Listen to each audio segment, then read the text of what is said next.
How's it going, you beautiful people? My name is Zach, and welcome back. Sorry we've taken a bit of a hiatus on some of the reaction videos. Just the way life is right now. Me and the boys have been talking about doing so many reactions. We have so many ideas coming up.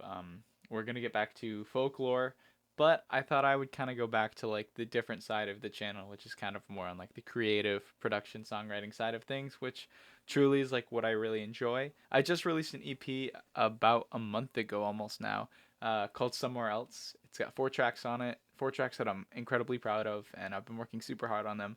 And I would absolutely love if you could go check them out if you're interested in what I'm doing creatively. I'll leave a link in the description. But yeah, I thought that I'd go back to my old ways, like what I did with my album 20, and kind of go through like a quick breakdown of how I produce these tracks. Because it's fun to go back and like look at that and then see like, oh, where I've been, and just give myself ideas. It always helps to like explain things out, and if there's any way that I can inspire you or help you come up with some ideas to create some stuff for yourself or for an artist that you're working with, awesome. Also, if anyone is here from like TikTok or has noticed in past reaction videos, these have been my headphone pads for the longest time, and I finally got some new ones. So we're so back. People can stop clowning me for that. I might hold on to these as like something. Who knows? Maybe I'll give them away. Who knows? But yeah, finally got some new freaking headphone pads. So without further ado, the first track on this EP is called Die on That Hill, which actually what I'll do first is promote another artist who is insanely talented and you all should go check out. Her name is Liz Proto, but she goes by Andel, and I've been creating some really cool stuff with her lately, and we are working on an album at the moment, but we released a song called Understand, and I'm just gonna play a quick moment in this. All right. Pay attention to the drums, and there's like a synth pedally thing that's happening in the back right up here.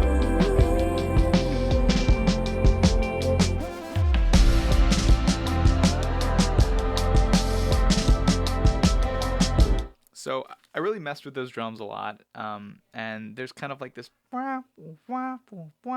really cool like delayed vocal line, which I guess that's on the project with her, so I can't exactly show how I did that, but it's basically just my voice through a bunch of saturation, just like crazy manipulation effects and stuff, put a delay on it, and I was in the studio, I was working on the track with her, and kind of heard the pocket of the drums in that synth, and I was like, holy crap, like I will write another song to that like right now. And so right after she left, I opened up a new session, I bounced this,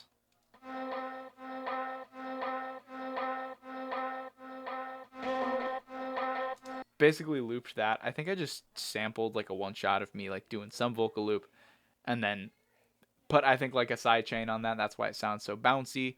And it is meshed with this drum loop that I totally just took off of Splice. But it's literally just the same synth loop that I made in the drum beat that I used for Liz's song Understand. And again, I will link Liz's music too. It is fantastic. I'm producing a lot of that stuff too, but she's just an insane songwriter and one of my dear friends. So definitely want to give her a special shout out in that sense. But anyways, I came up with that pocket and I was like, so freaking good. And I guess with this track, I wanted to kind of base the entire thing off the structure of that loop and kind of like following that. Keeping it really simple. I really enjoy keeping like a tonic pedal and then having a bass line under that. It's just like something that I enjoy. So we're just gonna kind of do a quick deep dive into this. It's, as you can see, not a very like complex session at all, really. I just noticed there's 43 tracks, which 43 is my lucky number. That was not a coincidence, but kind of just a cool thing I just noticed. Anyway, I'll just kind of let this play out a little bit.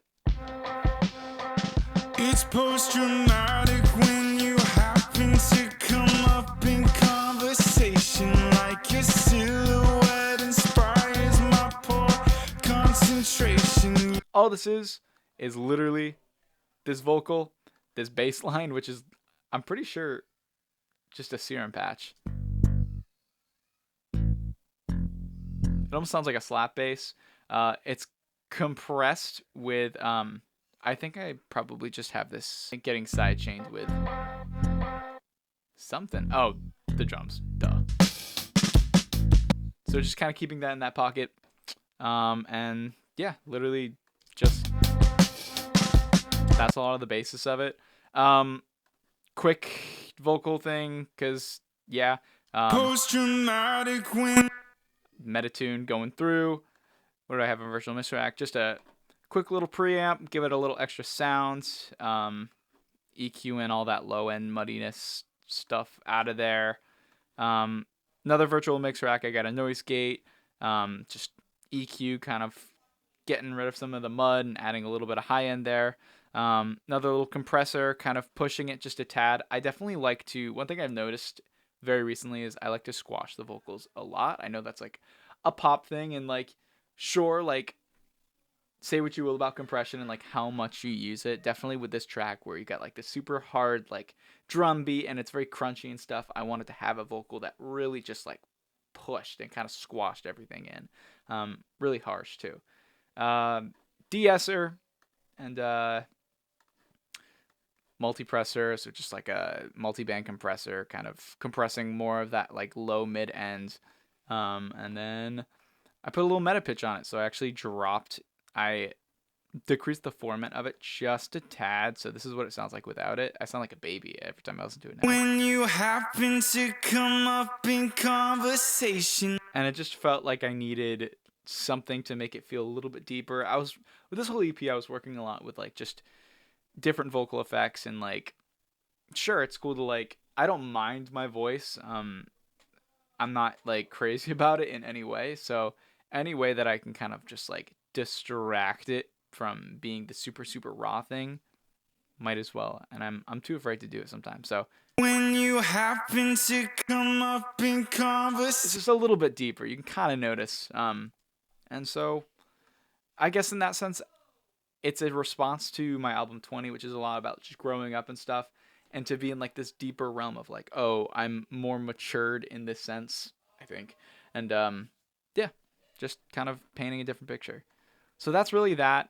We get to this second half. I sleep in cars so I avoid. I added a vocoder in. I mess with vocoder so much. Cars so I avoid bumping into your dad. I'll lose my mind. This is just vocal synth. I typically just put wider on it just to give it a lot of width. And we already have a visitor. What's up? Guys, are you drinking wine?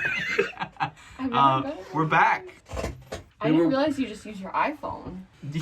Yeah, It's good quality, man. We were watching Bear Cubs playing with each other downstairs. nice. You gotta specify more than that. They were fooling around horsing with each other. Okay. They were hanging out. They were having a good time. Yeah, they were. How do you make this not Sexual? sound weird? Yeah. Yeah, because that's all I'm thinking of. Look at, Oh no, you're Fuck yeah. it was insane to take them off. Look at these things. That like Whoa. they were so worn out. It was crazy. God. But yeah, I'm just showing everyone how I produced Die on That Hill. Oh yeah. Which one is this? It's post-traumatic when you happen to come up in conversation. We're gonna react to Folklore really soon, guys. We promise. No, it's gonna happen so soon. We've been So What are you guys doing tomorrow night? tomorrow night. I'll be home. Reacting to Well, Folklore What are by you doing Taylor tomorrow Swift. night? Mark, you're sitting on Reacting to important Folklore by Taylor Swift. And we're not gonna be like, oh, we're too tired now. Mm-mm. So, anyways, Yeah. we're just gonna keep going, honestly. It was a 20, I just saw that. I added some more layers. So I added a sub bass. So just added the sub bass, give it more depth. Bye guys. Bye, friends. And then what is this? Oh yeah, it's just a sidechained electric guitar. So I'm just gonna add everything in. Like that's pretty cool. And then I'm really bad at organization on sessions. Very simple. You that bad, 'cause every second that I miss you. That's really like a lot of the flesh and bones of the entire track.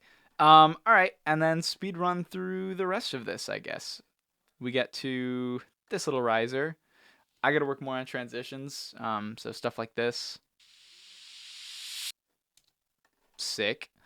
And then we get to kind of like the B section of this track, which is just the sub bass, softer vocal, no vocoder, and this loop. What is this loop? Yeah, literally.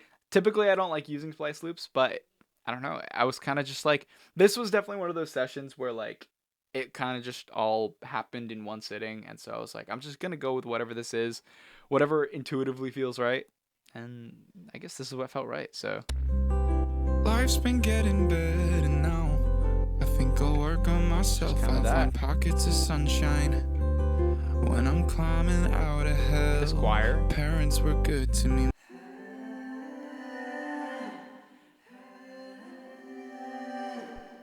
Like sick.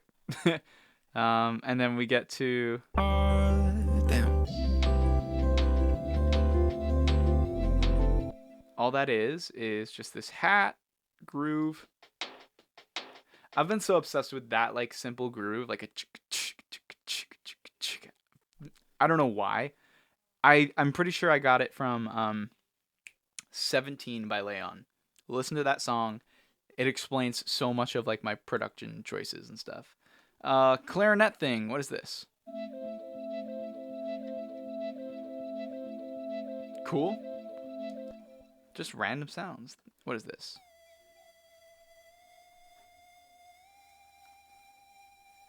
I think this is just a bounce of a Serum synth. And then this. Oh. I love like glidey, like sine tone sounds. Like. Right? And then probably my favorite part of the entire track. What's this? Oh, just a little crash. This scream. And then, so this is, I think, a sample scream of someone. And then this is, oh, I guess neither. I thought I screamed on this. Maybe I didn't. I probably tried and it was really bad. But it's kind of like a riser.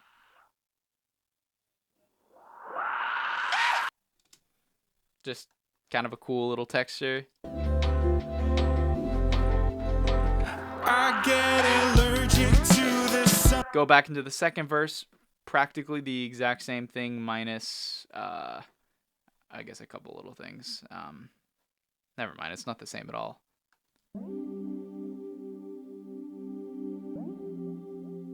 Just those beautiful little pad chords.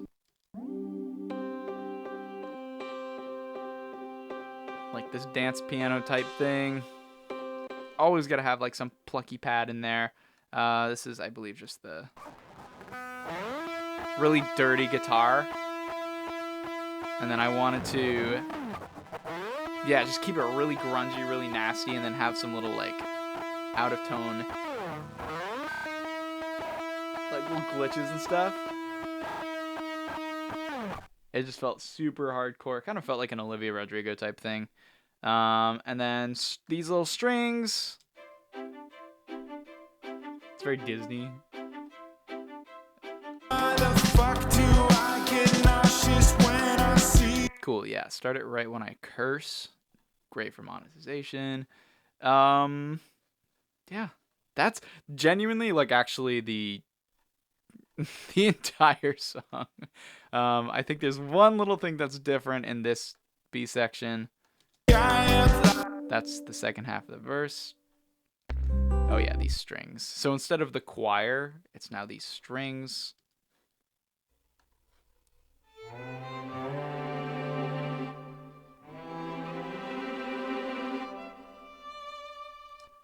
Sick. And yeah, that's literally the song.